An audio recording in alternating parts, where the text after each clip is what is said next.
Good. Okay.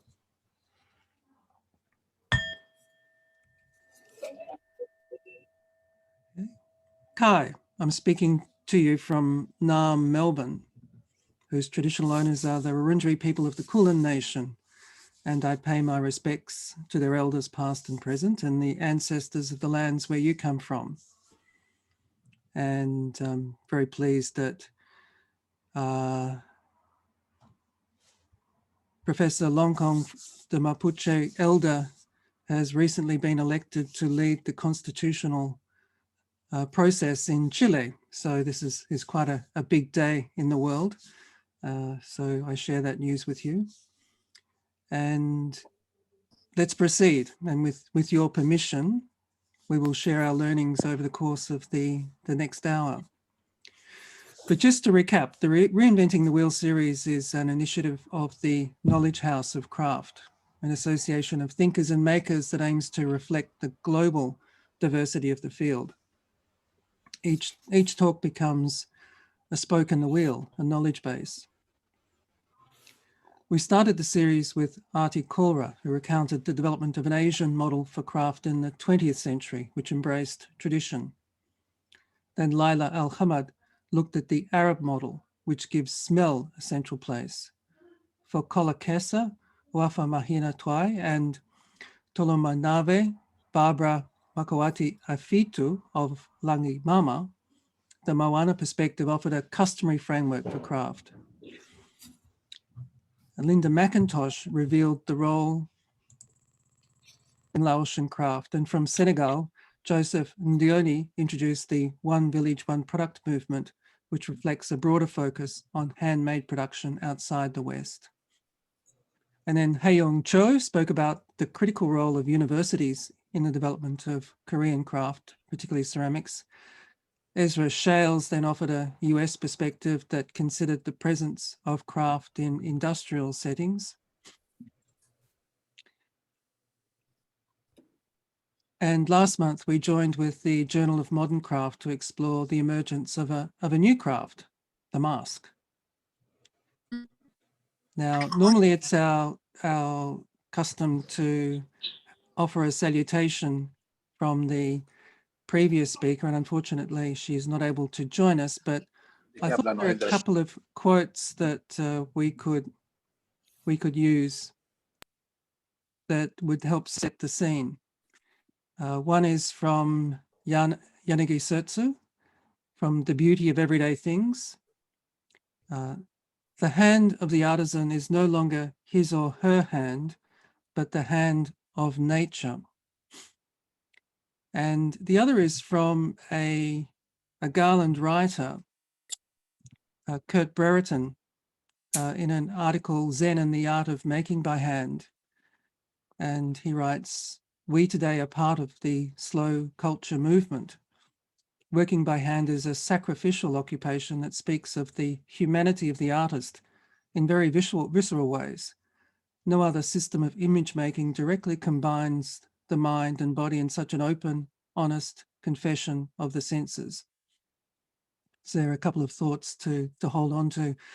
When listening to Dr. Patricia Flanagan, who is quite a unique figure, she combines her scholarship with art, craft, and technology. In 2009, Dr. Flanagan established the Wearables Lab at the Academy of Visual Art at Hong Kong Baptist University, and she currently works as a lecturer for the University of New South Wales in the School of Art and Design, where she is lead researcher in wearables at the Creative Robotics Lab and co-director of the Interactive Media Lab. She is founder of ongoing experimental research initiatives, the Peripatetic Institute of Praxeology and Anthropology, which I think is a wonderful model for the Knowledge House for craft, given the way in which it gathers an understanding of craft skills, and the Haptic Interface Project. So here, tracing the gestures of craft opens a pathway to think about the knowledge embedded in craft techniques. Their ingenious methodology has the potential to abstract our hand movements so that they can be applied in different materials and contexts. And in doing so, it raises compelling questions about the ownership of knowledge. So to introduce this new world, of understanding the gesture. Over to you, Patricia Flanagan. Welcome. Thank you, Kevin. Thank you for that introduction. That was some very beautiful quotes, which do link really nicely to, I hope, to what you might understand from the talk I'm about to give. So I'm just going to share my slides with you. I'm speaking to you today from a Wabakal country, which is about 3 hours north of Sydney in Australia. And I'm very, so I would like to pay my respect to elders past and present. I'm sitting right between two Indigenous Awabakal buildings, a kindergarten and an elderly youth centre, and we're all situated very close to a great big tree on the edge of the harbour called the Tree of Knowledge, which has traditionally been an Indigenous meeting place for sharing stories and sharing knowledge. And so I'm privileged to be continuing in that tradition within this area. So I'll share my slides now. So today's talk is called Tracing the Gestures of Craft. And I've been very interested in, just work out how my slides are going to work here and how I can see my slide when, okay, great. Yeah, I'm going to take you on a bit of a research journey, which began in Hong Kong, across Guangdong and through Guizhou in China, and back to Australia, where I'm situated now. I'm going to explain this technology that Kevin's alluded to, and the methodology, and yeah, explain this interest I've had in tracing gestures of craft. So I'm going to begin with a bit of background that led to the current research project. So Fragrant Harbour is actually the literal translation of Hong Kong, because when people sailed into the harbour, all the incense factories meant that the hollow of the harbour was just filled with this wonderful scent. So that's where our journey begins. I arrived in Hong Kong, and one of the first projects I did, my background is in public art and sculpture. And so I was used to going and working with communities for 6 months at a time, but here I was with a full-time academic position. And so in a sort of similar way, I engaged with the community by working in, closely with 10 different craftspeople. So I went through a process of seeking them out. In Hong Kong, there were lots of hand crafting practices, little shops still operating around on Hong Kong Island, and some on Kowloon side. And so I worked with a cart maker,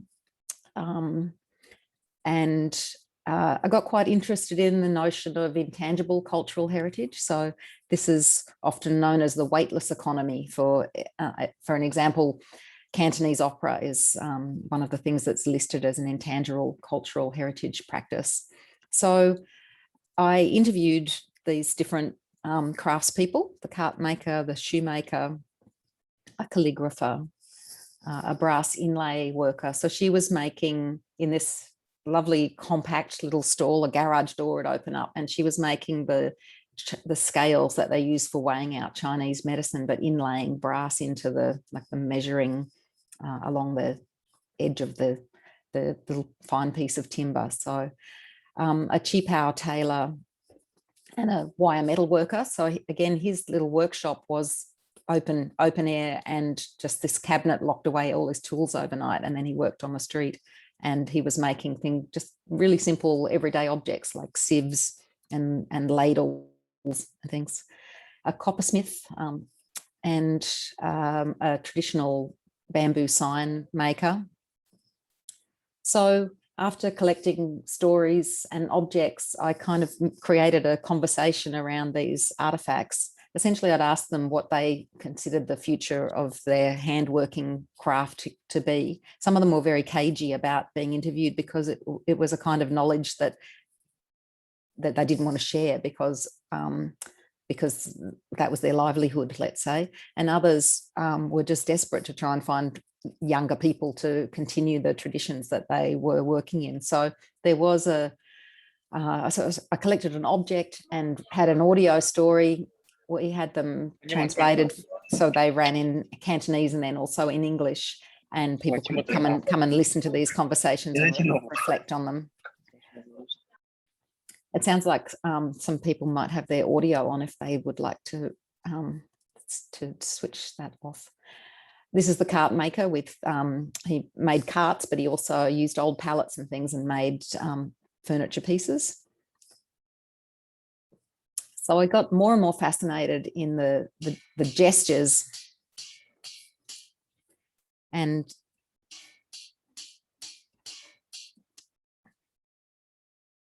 so these small movements became something I became very interested in, just this little crafting techniques working by hand as opposed to mass-produced industrial production. And, you know, I was setting up a wearables lab at the university where we had laser cutters and 10 3D printers and, you know, all sorts of technologies. And for me, that it's always been a bit of a question of how do we, here's the woman on the working with her hand drill to drill holes. Yeah, how do we keep this reciprocity with our materials, this feedback loop that runs between making and the processes of making, and how do we do that with technology as well? So I've been very interested in haptic interfaces and been doing lots of work in that space. This is a gorgeous this is the cheap owl maker making bias binding. So he's running the string through his lips and then wetting it down, then folding it all in this beautiful gesture that he's done, you know, 1 trillion times before. So with these small loops, I had like a projection overlay installation. So we had down the handles was a little extract from something they'd said that was in brass inlay, and then looping were these small gestures that were projected into the base of the tin, and on the back was a screen print of their workshop. So, you know, it was just a kind of interesting, almost curation with a very open discussion for audiences to engage in, to consider what the future of crafts were in Hong Kong. And it did get some attention, and the Hong Kong Heritage Museum was quite interested and began a conversation about doing something similar. So they then invited a group of craftspeople to work with fashion designers. And so that was a project where they commissioned these people to collaborate. And in my case, I worked with Choku Khan, who was a rattan weaver, and actually he was the master weaver, but actually over in Shenzhen we visited the ladies that were making the works for him. So here are some of the craftspeople, and from that came a collection which I called Cricket Songs. So I was quite interested in the history of keeping crickets in Chinese culture, and they often had small rattan cages. So I ended up being quite inspired by these different kinds of artifacts that surrounded the and the connection to nature that you also had through keeping crickets as pets and also fighting crickets, I guess. So the garments, and it was also a little bit of a homage to other kinds of traditional techniques such as embroidery and basketry. So most of the costumes incorporated baskets, and they all had a motion sensor. So when you moved past them, the sounds of crickets in the different stages of the seasons were aired. So this bustle is made from the little rattan cages that you would buy crickets at the markets from. And on her head is also a cricket cage. And this one uses a lenticular, so it's steam pleated on a digital print, but if you look at it from one angle, you see one image, and which is the full cricket's body, and from the other angle, you see the organs of the cricket. So very much mixing up digital and hand methods of production. So I became interested in the notion of craft-based human-computer interaction. What if we used a craft-making sensibility and apply that to computer interaction? So crafting and computing were traditionally considered to be on opposite ends of a spectrum between high-tech and low-tech. However, over the last 20 years, that distinction's been eroding. And at the end of the 21st century, the blurring of this boundary emerged in a variety of discrete ways. So we found software applications that aid crafting activities, computationally enhanced craft items, and computational capacity embedded in materials themselves, which was the kinds of things I was doing in terms of wearable technology at the wearables lab, so wearable computing. These developments challenge deeply ingrained disciplinary divides. So craft extends its expressive capacity, and intelligent materials foster entirely new craft practices. So computation, from a craft perspective, leads to a reevaluation of the methodologies underpinning traditional computer science to explore new modes of computing, and craft-based inquiry into human-computer interaction bridges that abstract world of programming and the tangible world of crafting through hybrid sorts of design practices. For example, the image and another kind of project called Body Ecology leverages sleep to produce bespoke blankets. And so I've got a link at the end that can show a video that tells you more about that project. Or this one where walking generates stitches in a garment that are co-designed with weather patterns. So how do you link in with the kinds of generative, ever evolving, ever changing beauty of the natural world around you? How can you kind of incorporate that rather than be a designer which just imposes an image of what you want over a dormant material? Rather, how do we listen to the materials and co-design with them and the environment? Or weaving electronics into wearable systems to perceive the world from, in this case, from an insect perspective. So this one chatters and the sticks jiggle in front of your face when you come into areas which are suitable for insect populations. So that's a bit of background. The research came from this collaboration with craftspeople in China. And then when I came back to Australia, I was linking to object-based research of Chinese textiles at the Museum of Applied Arts and Sciences in Sydney and their collection at the Powerhouse, or their Powerhouse collection. So a select number of textiles were investigated, and then I worked with the notion of material culture theory. So that's a notion from Jules Prown. Then in collaboration with partners in Guiyang at the Preschool Education College, I went into rural China and travelled and interviewed artisans demonstrating their craft. So, and that field trip also facilitated ethnographic research, collecting sounds and images of daily life.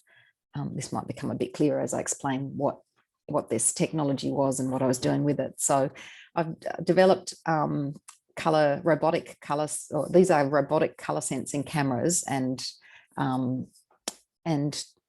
I used color-coded false fingernails. So we developed a system of contactless human activity analysis that was used to obtain the gesture data of the craftspeople's hands. So with those robotic color sensing cameras and basically with just painted fingernails, I could track movements. So handcrafting practices such as embroidery involve fine grain movements that are difficult to capture, as they require sensors with millimeter accuracy to distinguish one gesture from the next. Another challenge is that the performer's movements require maximum freedom to respond with reciprocity to the materials being crafted. In line with those constraints, this system was created that leveraged what I'm calling beauty technology.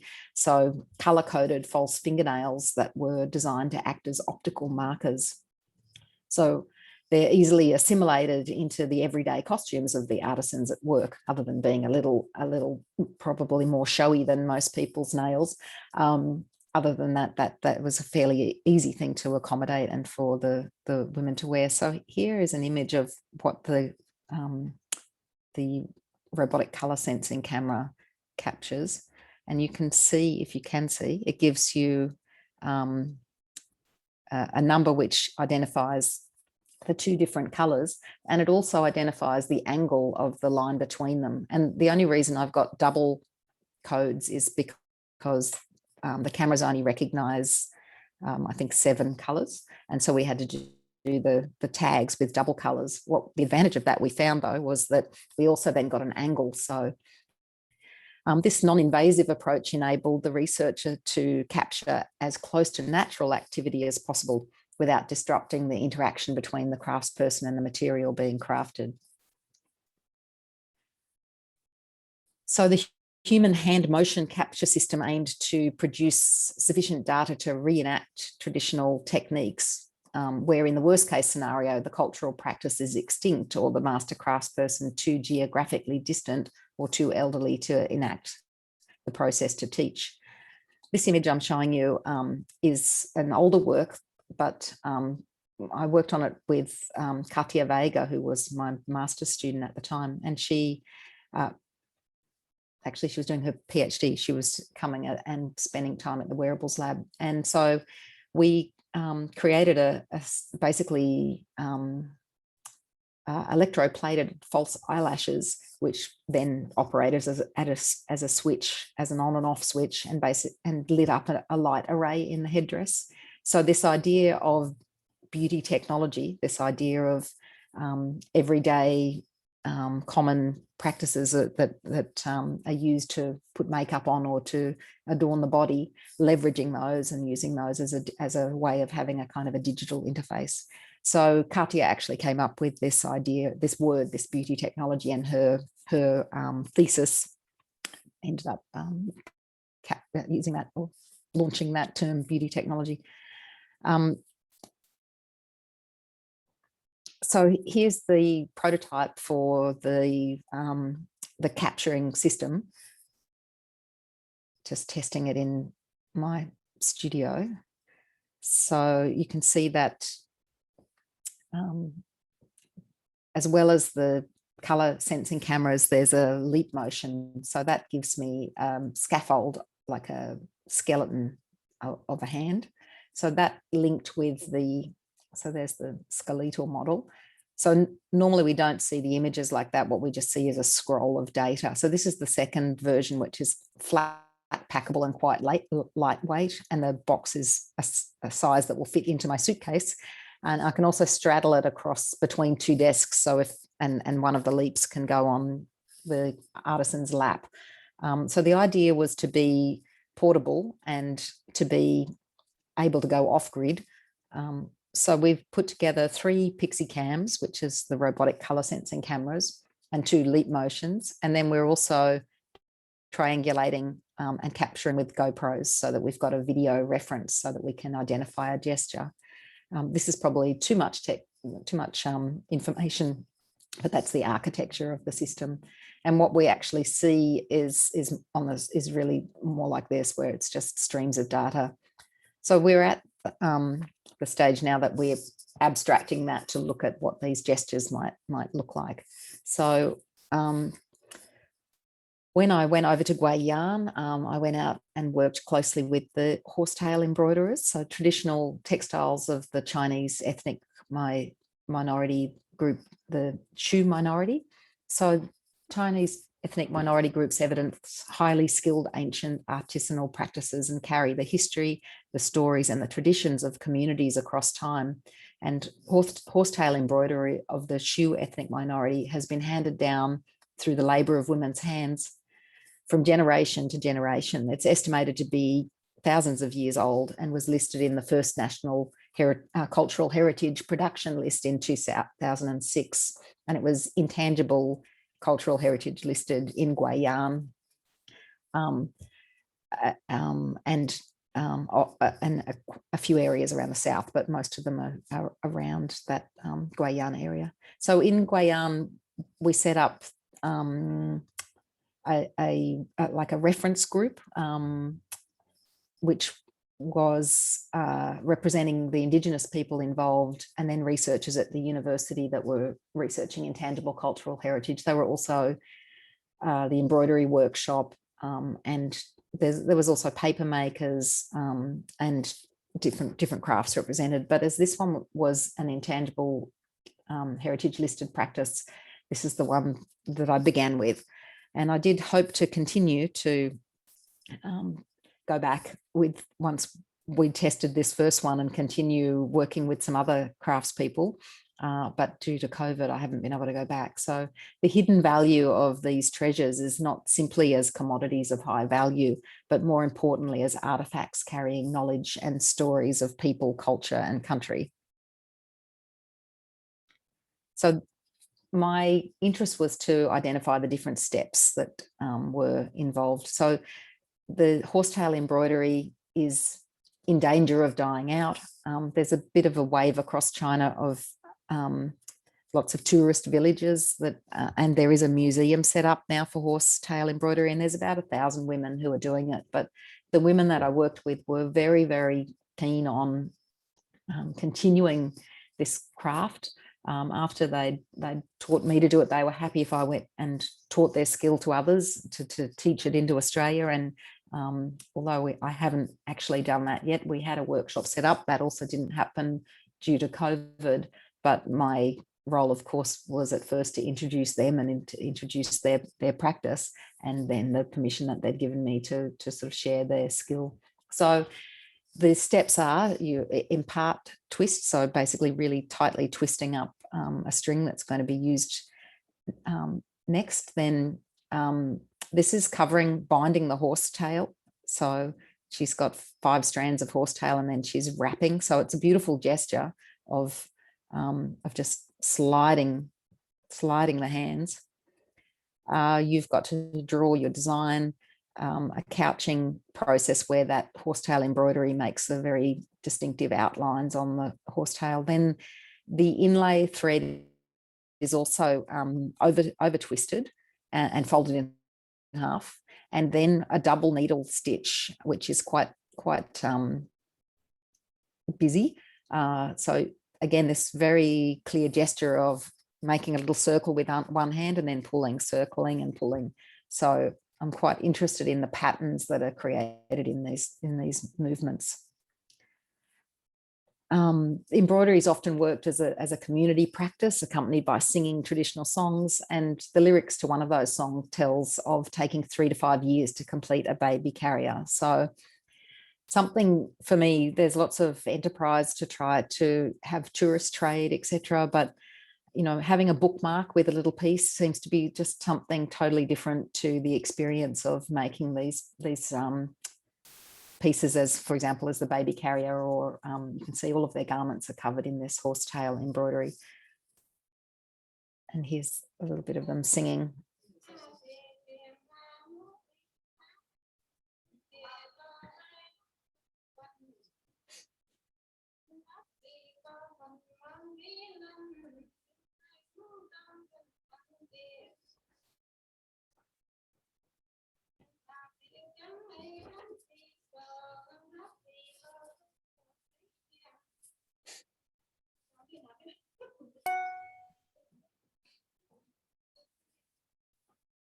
So why collect those intangible gestures of craft? Well, one interest was to record the practices which might not exist in the future in a unique kind of a way, but also to reveal new perspectives about craft, leveraging old wisdom, knowledge and customs and cultural practices to gain new insight, and then to inform design of human-computer interaction, so haptic interfaces and digital tools of the future.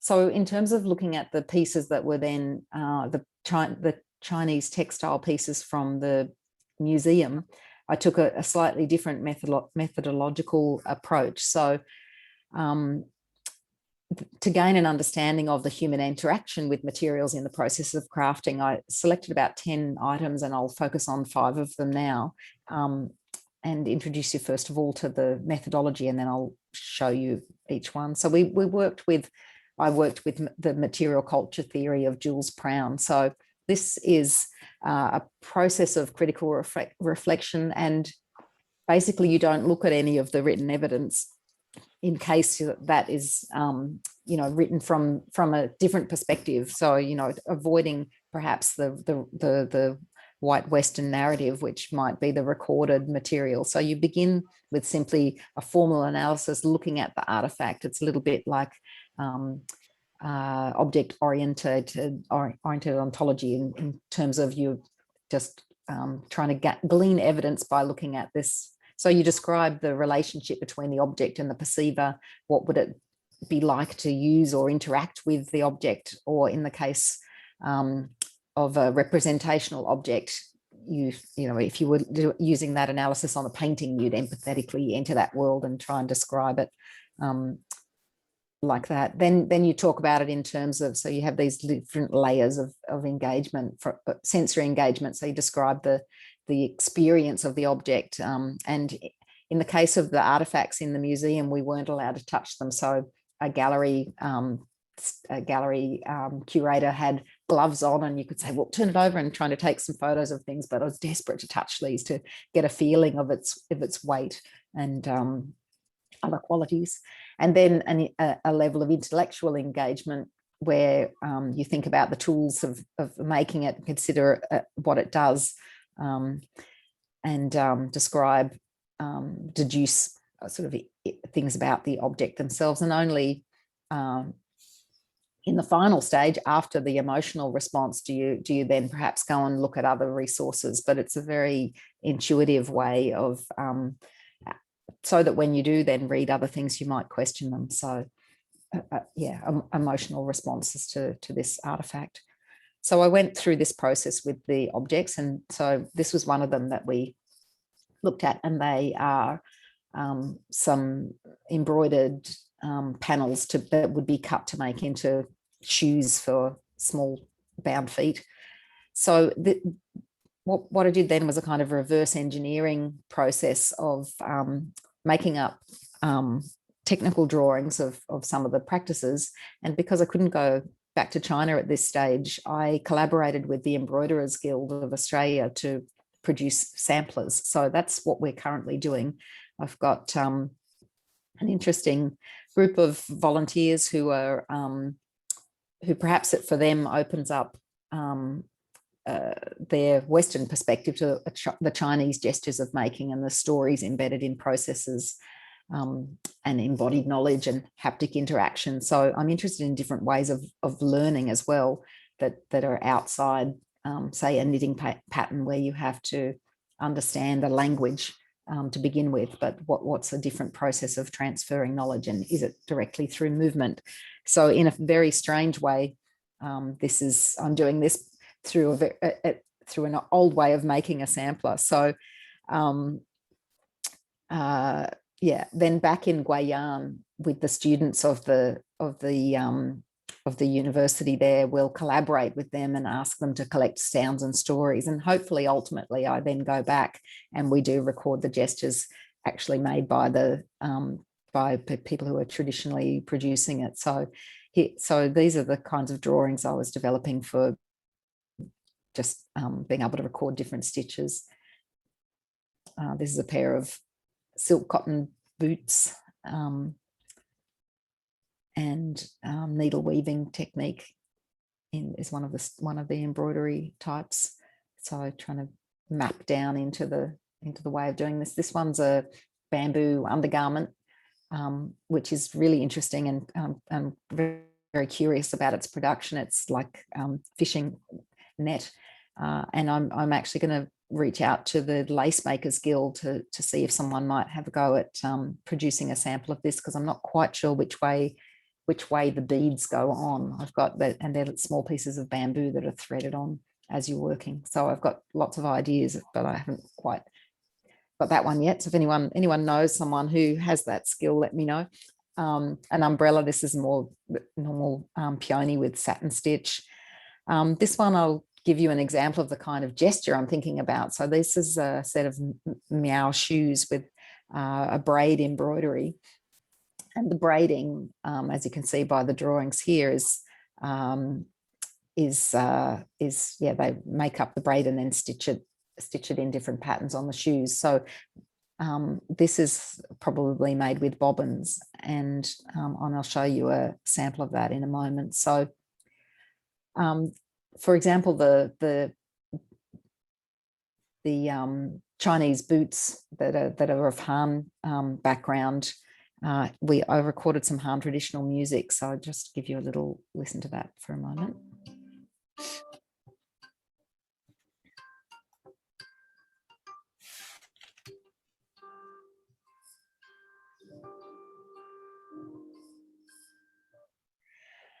So in the case of meow, which wouldn't be that kind of sound, it'll be more like singing or something traditional.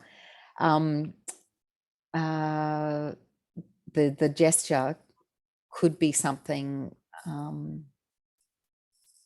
like this one. So this one's linking to the internet. So let's hope it works. Yes, looks like it's going to. So you can see the movements and the rhythm of this process.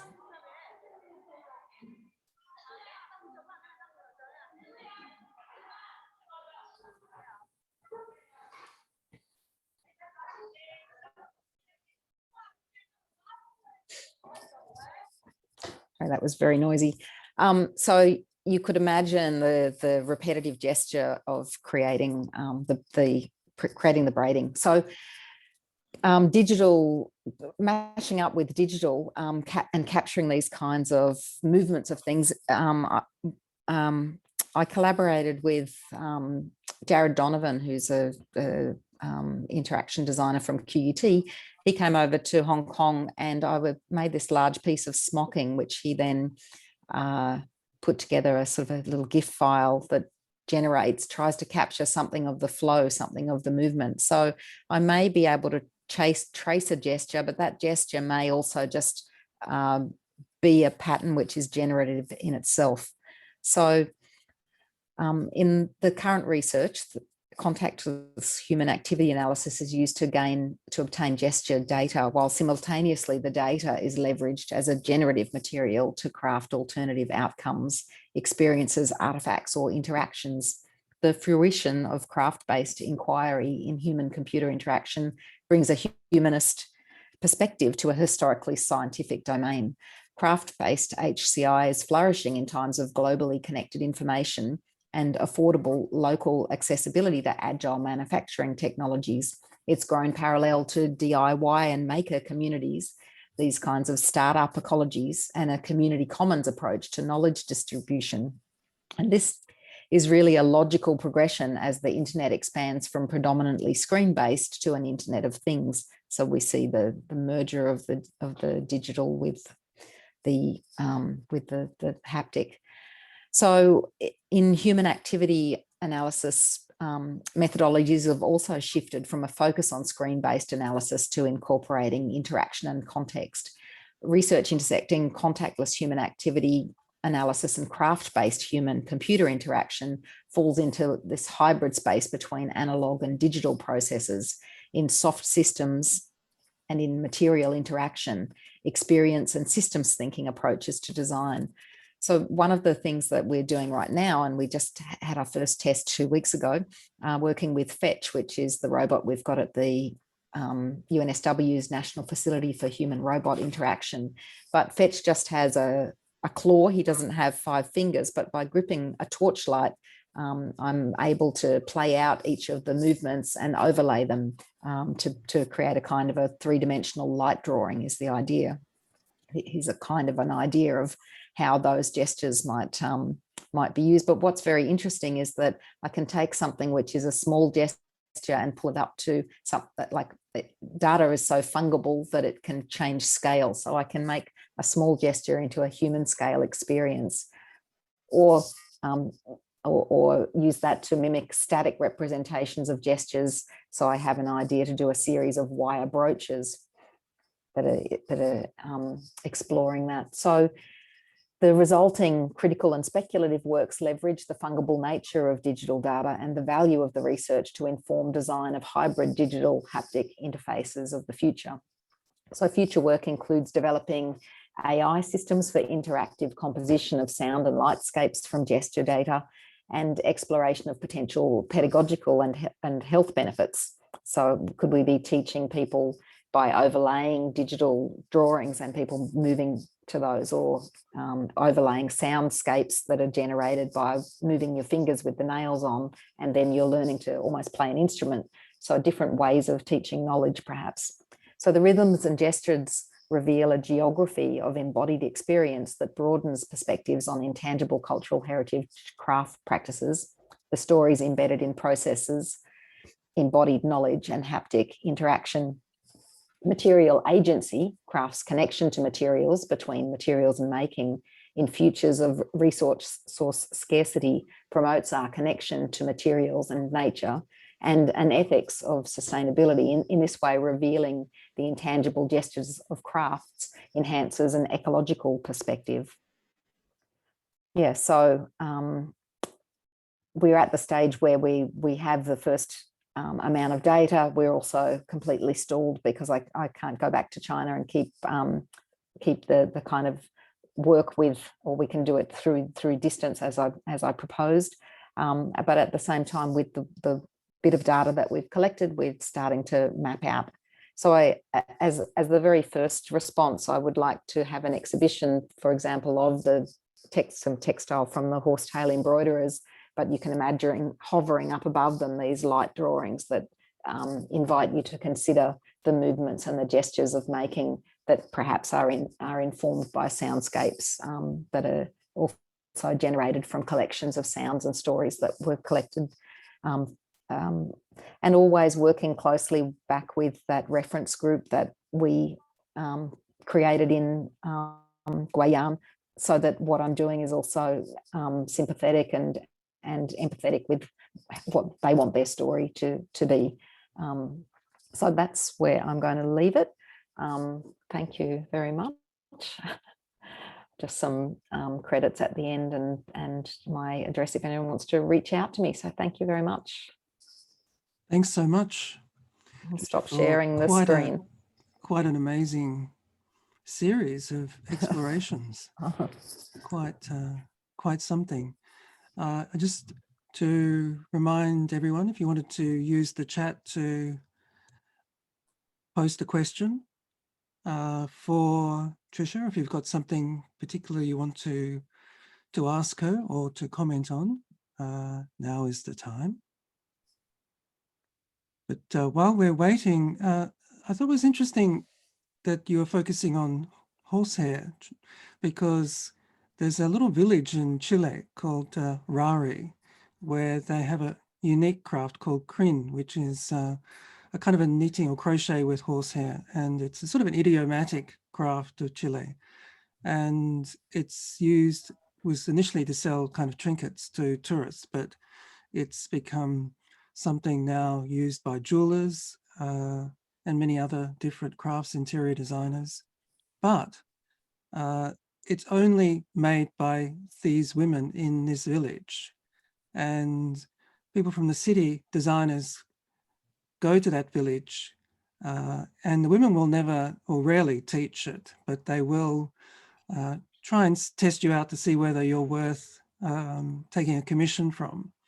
And it becomes highly political because it's about the hierarchy between the city and the village and the sense of distrust about what they will do with their work. And I wondered whether there was a kind of a cultural difference in the way in which your methodology might work. Something a bit more fraught in Chile compared to perhaps the more collective sense of knowledge in China. Do you think there are those sorts of differences play a role in the way you operate? There's certainly lots of things that come up, but more from the differences in our university systems and the kind of ethics approach. So I find working with I'm not a fan of the designer approach, going in and let's reappropriate your design for selling to other markets and going. I'm actually not at all interested in that kind of economies approach. But I went there with a group, including John Mundine, who's an Indigenous curator here, and we're talking with them about what can we do. So one of the things this little collective is doing is publishing together, and just coming together for conversations and certain sorts of activities, which we're not quite sure what they are yet. But it seemed that the telling people stories was the most important thing, and perhaps if that brings people over to witness this kind of activity, then perhaps there's an economy, and that encourages people to stay in their village. And it's kind of, in some ways it is happening, that the Chinese government is interested in this tourist market, but there's also the fear of it just becomes really exploited, that it becomes a cheap trinkety thing. And actually that's where we met I wanted to do the Crin workshop at the jewelers, but I was running workshops myself there, so I didn't get a chance to actually learn how to work with the horsehair. But it is a fascinating material. So yeah, but I don't. Yeah, so it's a kind of a very estranged from very. I'm more interested in analysing the learning process and the something more to hover up above. So I understand that it's, in the end, I'm making an artwork or I'm curating something, but I'm hoping that we're curating a story perhaps of some traveling artifacts. But I'm interested in looking at those in different ways as well, because this notion of an artifact that gets collected by a museum is also a very kind of Western notion, which it should be something more than that. It should be an exchange of stories, or so it's very open. I don't have a clear position really, but I'm very interested in the work that you're interested in championing, about having a conversation about ownership of knowledge and ethics of working with craft and the connections of craft to place, because I think it's a very rich conversation to be had that needs to be ongoing. Yeah, and I think that kinds of conversations in different countries would reveal different kinds of politics of skill. Sharon, you look like you've got a question. You've come to join us. Did you have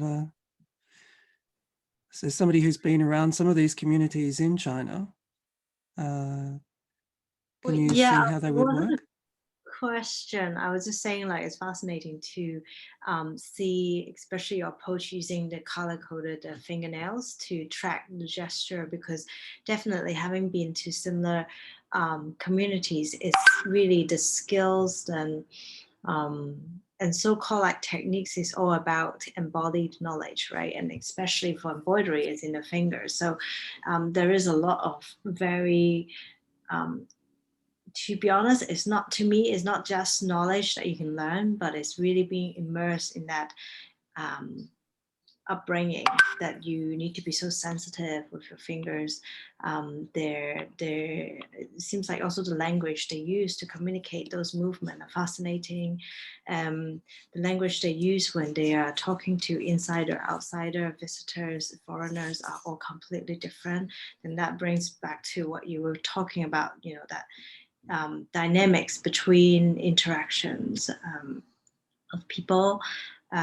And then it's also, of course, different villages, right? So some villages has a lot of track record in foreigners coming in, so they're very well versed, and they might be also those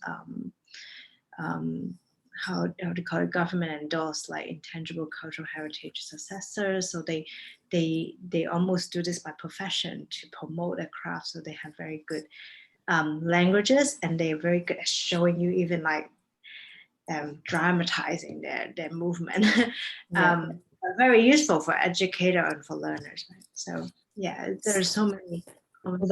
Part of the collaboration with the university is because the university teaches art and design, and the children are coming in from the different villages, that they are carrying this knowledge, that then they're being trained in design and trying to think about their futures and how they'll work.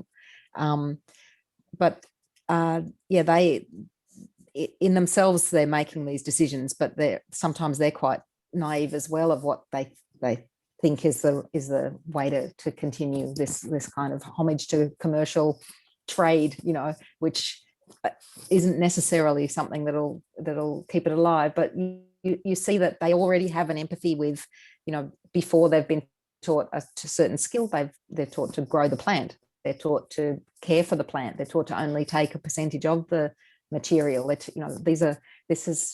can't just abstract one part of it, and I guess I'm trying to convey that along with the artifact isn't it at all. It's just sort of the trace of a story of a process of often with the motives of the horsetail embroiderers. It's also very much belief in the natural world, and they're all flora and fauna elements that are all full of mystical qualities and protective capacity and things like that. So it's all about respect for the natural environment and living in balance with it. So in that area, that it was a trading area, so horses have always been a big part of their culture as well. So they were telling me that they're not buying it from the abattoir, they're collecting it from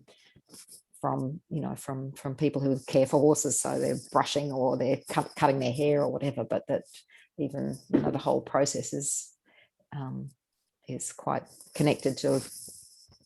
And when you're spending, traditionally they would be doing that while they'd be out in the fields, and then they'd do their work and then come and have it's so many hours involved in a piece. It doesn't fit into a commercial economy to make for sale. Now, Khushbu, I was about to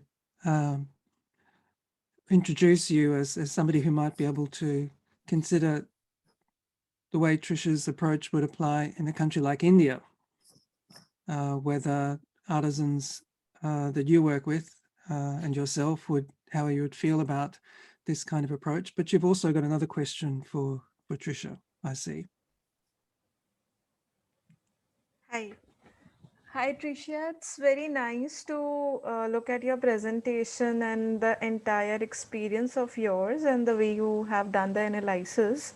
So, as you have introduced yourself to multiple crafts, and I just want to understand, because as far as my experience in craft industry is considered, every craft process, and while working with the artisan, as you have beautifully highlighted, the gestures and very small detailings matters a lot. So I would like to know that which craft process you like the most and what is the reason behind it. This is the one question. And second question is, which area was the most challenging one and why? Which craft process? Well, I'm a prolific maker, so the horsetail embroidery has completely captured me, and I'm pretty hopeless at doing it. I'm learning, but I'm pretty slow. When I watch these women, it's when you go through learning how to do it yourself, you really have a lot of respect for it. But I'm hoping that the process that I put together can apply to all sorts of as a technology to capture, and the fact that I'm happy to sort of also share that data back with them. So there's also the music school where we did the recording of the music.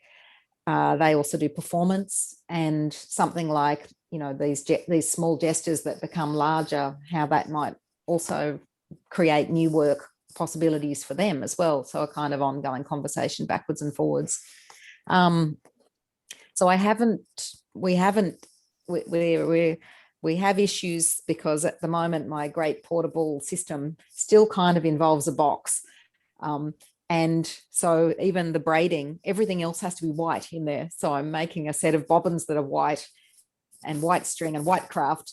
And yes, you can throw a sheet over your lap. So it's kind of at the moment things that are of a body scale, but that could be knitting and crochet. And there's also lots of problems with occlusion, but we're getting around that because of the modeling technique that we're using. So I'm hoping once we have a code that I can go, for example, the museum, the one of the designers, an Australian Japanese designer, Akira, I can't remember his last name, Akira, works with an origami master. and so they were quite excited that this might be a nice gesture to capture in this way and just, shine another light on.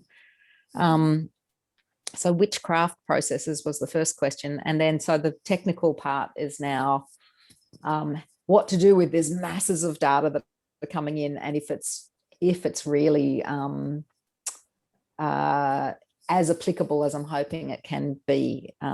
So yes, I'm sure we can kind of do AI so that it'll recognize people attempting it. So there's some work that's been done with a paper maker, a master paper maker, and they're projecting an overlay of his movements for a beginner. And they said that the result of the time it's taking someone to get to the proficiency of producing the better quality paper has been enhanced by this overlay, but still it's a completely haptic experience. And another example is they were taking readings of people's muscles making pottery and then playing those back to the person. So you had a sort of a different viewpoint on which muscles you were using when you were pulling a shape of a vessel.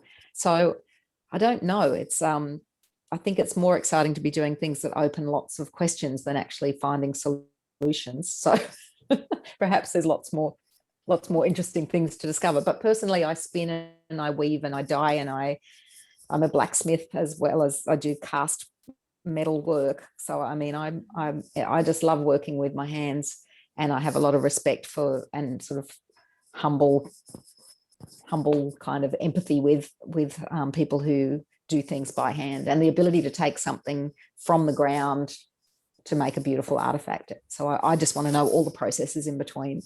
So right. I have one more question. I have observed that the traditional craft persons, so like the way they teach to the younger generation and all, so in that teaching methodology, the gestures matters the most, as the entire system is defined in copying the gestures or in following those gestures. Whether I talk about the folk music or I talk about the craft processes, so those gestures matters the most in comparison to the professional trainers. So they will I mean, they generally teach through the technical methodology that, okay, this is how you are supposed to hold the knife, and this is the technical aspect and all that. So, did you observe something similar while working with these artisans? Like, this is the difference between the traditional methodology of teaching and the professional methodology of teaching a craft process. yes, and I think that part of it's really interesting to challenge the way that we, how do I teach people at a university, especially right now through a screen?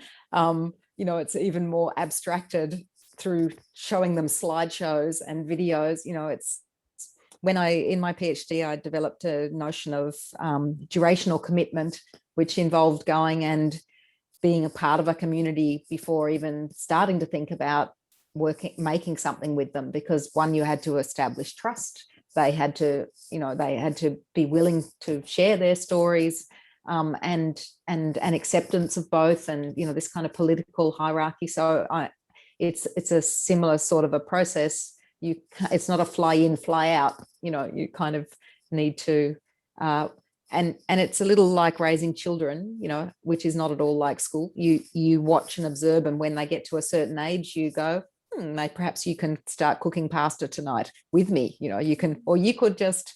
I learned to knit. I was learning to knit by sitting next to my mother, holding the ball of wool and unraveling it in little bits, and thinking I was really helpful. But at the same time, observing her doing this magic stuff coming out from the needles. And so it is that kind of connection. And I agree with you. There's different ways. And I think it's hopefully, maybe it is only because I'm working in this academic field and even in the world of a museum, that it's, perhaps it doesn't mean anything much to the makers themselves, because it's already very evident. But I find it such a poetic, beautiful kind of this gestures as something that's that's captured me. And I'm also thinking, I mentioned that so pedagogy was one potential outcome. The most obvious to me is, you know, in a museum, you know, kind of where you could do something which was a bit interactive, so people got some idea of how complicated this is and how this body moves around this to produce this small thing. But also in terms of perhaps elderly people who have in the past had these rhythms and gestures embodied in their memory, in their history, in their movement, but are too old to sort of do it anymore. If you played out those movements and those gestures, is that a cognitive exercise which might be great for things like, you know, onset of Alzheimer's and things. So there's a lot of the robotics lab that I work with is very engaged with Tokyo, and they're doing a lot of stuff with social robots. And so how can you kind of humanize, you know, how can you develop empathy? So I think that could be interesting as well. If you have the memory of these gestures or these rhythms or these, does that trigger something in you which opens up, I don't know, happiness, let's hope, or something. Yeah. That sounds a wonderful. Yeah, I will connect with you. I mean, offline also sometime, maybe through email. Excellent. I'd love to talk some more. Thank you so much. Yeah. Thank you Yes, for your questions, this expansive moment seems like a good moment to conclude on, since we've passed the hour. But I just wanted to note a couple of resonances. Patricia, one is with song, and this relates quite well to the work of Lokesh Gai and Gopika Nath in India, who see song as being, in a sense, a sign of the spirit being alive in the craft, that there is this expression of joy while making, and particularly in song that's shared with others as being a sign of its vivacity. And the other was with dance. I noticed you were doing some gestures there about shaping of the clay vessel. And I remember in Anxi in southern China, which was noted for its fiber crafts, that at the school where they taught these, they did a dance performance inspired by the movements of basket making. While it's not the kind of scientific process that you're undergoing, it shows how in a craft community, there are ways of celebrating that craft by taking it into other media. And perhaps there's something of that in your work too. I could sense that kind of celebration. And also in the Knowledge House for Craft, one of our key challenges is to come up with a kind of an ethics of knowledge, and your work certainly stimulates that kind of question, and there's a lot of learning there. So thank you so much, Tricia. And next up, we'll have Professor Anying Chen, which will be very interesting because he's leading a craft revival movement from Tsinghua University, where the Chinese state goes out to find crafts that it can revitalize in particular ways. So it's very interesting to see it from that kind of government perspective in what they're doing. So anyway, thank you so much, Tricia, and thanks everyone for joining in, for